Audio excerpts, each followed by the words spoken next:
Ali lahko še eno kratko vprašanje, gospod premier, če bi lahko glede aktualnih zadev, če je možno? To so vse aktualni. No, sej. Kakšno je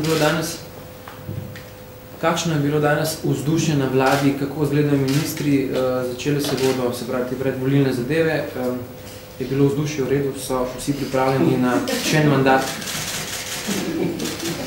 Vlada je včeraj bila na delovnomisku v Zasavju, končali smo ga zelo pozno z nogometno tekmo z zasavskimi gospodarstvimi, ki vlada je zmagala te nogometne tekme. Zjutraj smo dan začeli zelo zgodaj s pripravami na sprejetje oziroma na te predloge sklepov, ki smo jih sprejemali, šlo je za pomembne odločitve.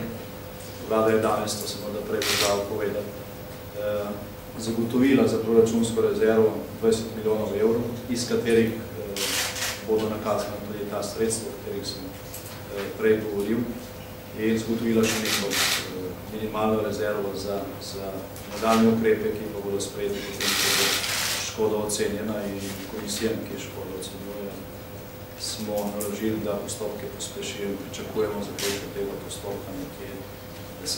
septembra, torej vzdušje zelo delovno. Hvala lepa. Kratko vprašanje, ministrice, lahko samo aktualno, zelo aktualno. Dva sta brez kravate, eden s kravato. Kaj pomeni to, da je bilo na vladi danes, je bilo res mučno vroče, da ste se nekako razpeli, gospod ministr, podobni jarc? Torej, vzdušje na vladi, po vašem mnenju, danes sta dva brez kravate? Poleti, tudi ekoloških razlogov in drugih dovoljeno ne nositi kravate. In minister za okolje mora biti tudi prvi.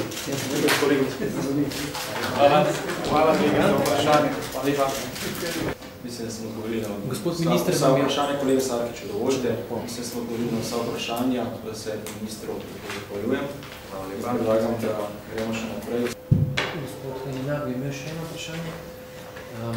Vse sem poskušal vprašati, kakšno je bilo danes vzdušje na seji vlade. Me zanima zdaj še, če vi mi lahko poveste, ki ste tudi sedeli verjetno malce v ozadju, kakšno je bilo vzdušje na današnji seji vlade. Je to vzdušje že predvolilno ali je bilo kaj napetosti? Vi ste še vedno s kravato, tako da verjetno vam ni zakuhalo. Hvala lepo za odgovor. Prosim, kar se tiče kravate, sem prišel s kravato tudi zaradi spoštovanja do vas. Predvolilno razmišljate morda vi, ki smo sedeli na seji vlade, ne.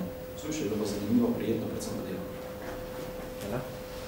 Če ni več drugih vprašanj, hvala lepa.